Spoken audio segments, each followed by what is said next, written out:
Welcome back, guys. Now the next topic that we are going to discuss is about the mediastinal surface of right lung as well as the left lung, and we are also going to see like what are the structures related to the mediastinal surface of right lung and left lung. And when this image will be given in your exam, so you should be able to identify like which impression is representing or it is for which structure, guys. So please look at the screen there. Beautiful image or beautiful pictures of a right lung and the left lung, the mediastinal surface. So let us deal with that comfortably, guys. So I hope in this diagram you can easily identify this is the mediastinal surface of the right lung over here, and this is the mediastinal surface of the left lung. One thing to begin this topic with is that whether it is the right lung or the left lung, two structures will be common for both of them. That is your trachea and esophagus, guys. So trachea and esophagus, they are exactly passing in the middle here. And that is the reason why the trachea and the esophagus are related to the mediastinal surface of right lung also, as well as the mediastinal surface of left lung also. So try to make the things a little bit easy, applying a little bit of logic over there, guys. So trachea and esophagus are related to both the lungs. So mediastinal surface of the right lung, first of all, you can see this impression here is representing the esophagus here, guys. Esophagus here. And similarly, as I told you, esophagus and trachea, both of them will be the same for left lung also. Even in left lung, this impression is the one which is representing the esophagus here. Perfect. And right in front of the esophagus, you are able to see like one more impression here. And this impression definitely in front of the esophagus has to be trachea only. So this is representing the trachea here.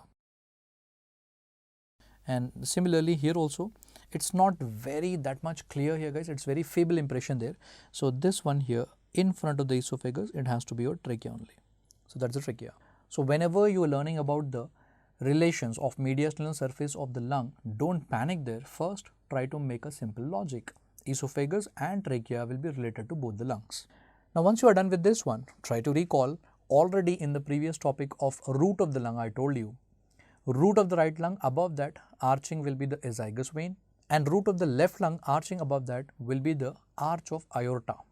Right lung, root of the right lung, arch of azygous, and root of the left lung, arch of aorta. That is the reason why I am telling you repeatedly again and again in my videos, try to follow all the topics in the same sequence. There is a proper planning, and you can correlate every topic with each other, guys.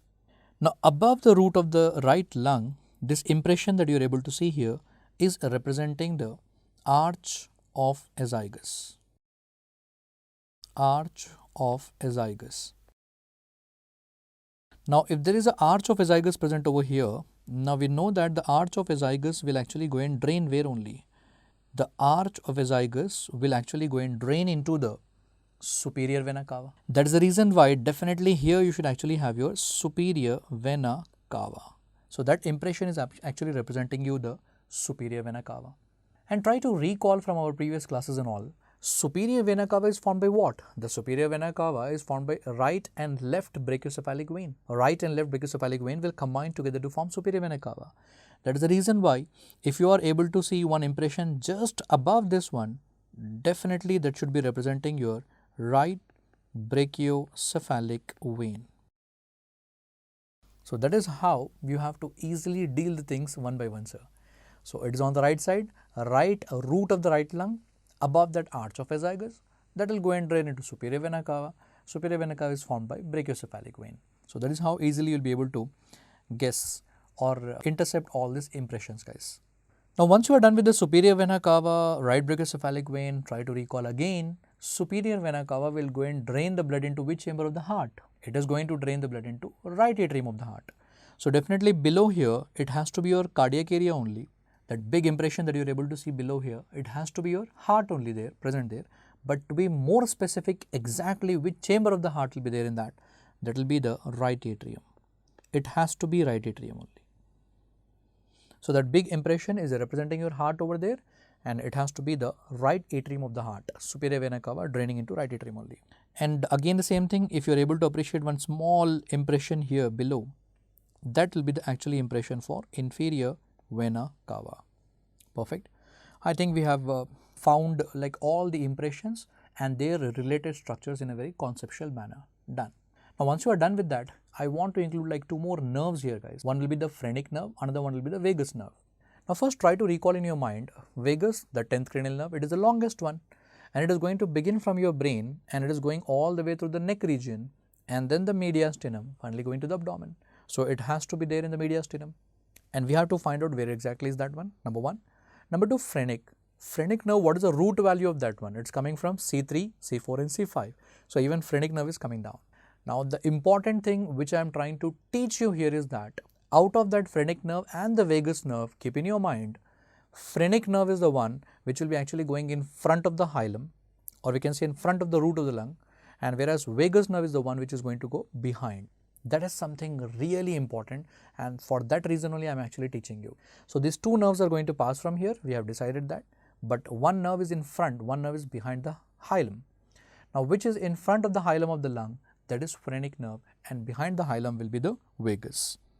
So there will be like one nerve which is going to pass in the front over here, that is phrenic nerve, and there will be one nerve which is going to pass behind the hilum here, and that will be the vagus, 10th nerve, and this one here will be the phrenic nerve.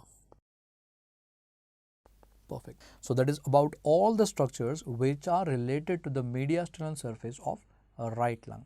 Now similarly, let us see all the structures related to mediastinal surface of left lung. Out of that, already two structures we have made it easy here guys, esophagus and trachea. Now the moment it is about the left lung, try to recall again from the root of the lungs. Left lung, root of that left, above that root what do you have? Arch of aorta. So therefore what should you have here? What is this impression representing here sir? The arch of aorta here. This impression is representing the arch of aorta. Now if that is the arch of aorta, definitely it's coming from your heart. The ascending aorta, arch of aorta and then descending, it's coming from your heart. And which chamber of the heart? It has to be your left ventricle. That is the reason why this big impression, definitely the cardiac area only, it is representing your heart only there. But which chamber of the heart? It has to be definitely the left ventricle over here. So from the left ventricle, the ascending aorta, then the arch of aorta and descending aorta. Makes sense? Then again the same thing, the last and final thing that is left out here will be about the nerve. And I told you very clearly, the nerve which is going in front of the hilum, will be the phrenic nerve, and there will be nerve which is actually going behind the hilum here, and that will be your 10th nerve sir. That's your vagus nerve. That's your vagus nerve. So in front of the hilum of the lung, it will be phrenic nerve, and behind there will be vagus nerve.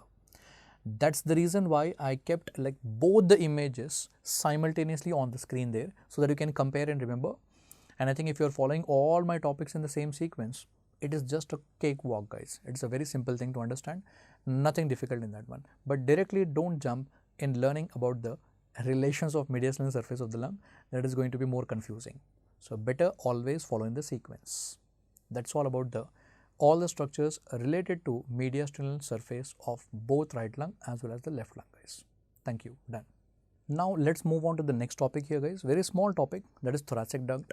And I hope you all know that thoracic duct is actually the largest lymphatic duct, the largest lymphatic one. For example, like in our body, let me give you a comparison here.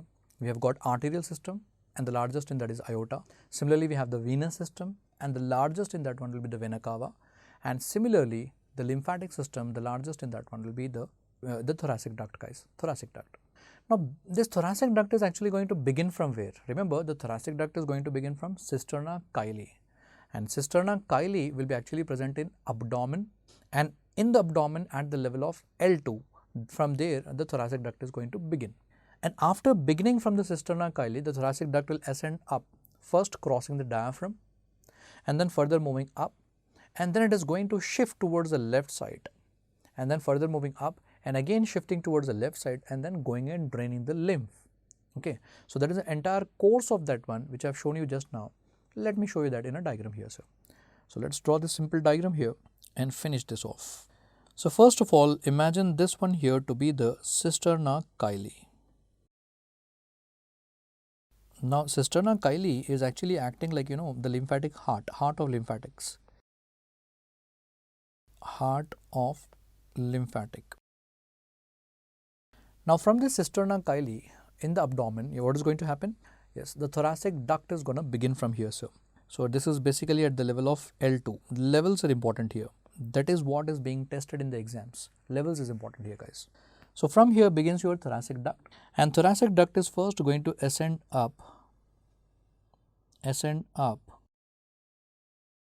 and then it is going to shift towards the or deviate towards the left side, and then further it is going to ascend up, and then it is again further going to deviate towards the left and drain the lymph finally, guys. Now let me tell you all the landmarks, the important landmarks that you have to actually remember. Now remember, this thoracic duct is first of all going to cross the diaphragm, and you have to remember which opening of the diaphragm and that too at which level. Thoracic duct is going to cross through the aortic opening of diaphragm. Aortic opening of diaphragm. Recall from the topic of diaphragm, there will be like 3 major openings, and we remember that very famously as Voice of America. And Voice of America stands for aortic opening, and aortic opening will be at the level of T12. So this is happening at the level of T12, sir. That is the second important landmark that you have to remember. So number 1 beginning from L2, and number 2 it is going to cross the diaphragm at the level of T12 via aortic opening. Now the next landmark that you have to remember, it's deviating towards the left. So at what level? Remember, it is going to deviate towards the left at the level of T4. That's another landmark. So at T4, it deviates towards left. Deviate towards the left at the level of T4. Then after ascending up further, it is again going to further deviate towards the left, and finally it will go and open. It's going to open where? From the left upper limb, finally the blood is collected by left subclavian vein here, and from the head and neck the blood will be actually collected by the jugular vein. And these two, the subclavian vein and jugular vein, these two are going to combine together to form brachiocephalic vein. It makes sense. Brachio, subclavian is from the brachium part, brachio, and jugular vein will be from the head and neck part, cephalic part. So that is why jugular, together it is going to form your brachiocephalic vein. So this is left subclavian vein, and this one will be the left jugular vein. Left jugular vein. And these two will combine together to form your brachiocephalic vein, that is the left brachiocephalic vein. And then why I am telling you about all these things here right now? Why? Because remember, thoracic duct is exactly going to drain right at the junction of these two. Thoracic duct is going to drain at the junction of left subclavian vein and left jugular vein, guys. Okay, so that is something very much important to make a note about, and that has been recently asked in FMG exam also. So that is all about the thoracic duct. We have to remember the important landmarks one by one. So beginning from cisterna chyli at the level of L2, and then crossing the diaphragm through aortic opening at the level of T12, deviating towards the left at the level of T4, and then further moving up and deviating and finally draining at the junction of left subclavian vein and left jugular vein. Perfect.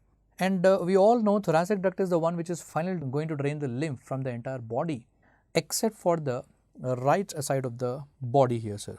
Like exactly which part? For example, let us draw a small diagram here, head, neck. Then imagine this one to be the upper limb here, and then the lower limb here, guys. Just a schematic diagram here, and in this mark a line like this here, guys.